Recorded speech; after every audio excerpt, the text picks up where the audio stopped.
আসসালামু আলাইকুম। আমরা সৌদি আরবে খামারে আসছি গরু কেনার লেগে। এখন এখানে হরিণ দেখতেছি, এই আর কি।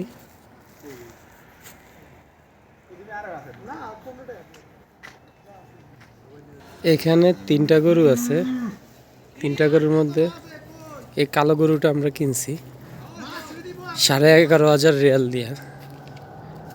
এটা কিনলাম। অন্ধকার, এখানে অনেক গরু আছে। এই যে এই শেটের মধ্যে অনেকগুলো গরু আছে, কিন্তু গরুগুলোর জাত ভালো। এগুলা গরু নতুন বাচ্চা গরু, কিন্তু এগুলা বাচ্চা হইলে কি হয়েছে, এগুলোর দাম প্রচুর, 12,000 13,000 রিয়াল। এই শেটে কিছু আছে। এই একটা গরু, বিশাল আকারের গরু, দেখেন অনেক সুন্দর একটা গরু। বাংলাদেশে খামারে তো বাইদা পালে, কিন্তু এখানে ছাইরা পালে। সিস্টেমগুলো হলো এরকম।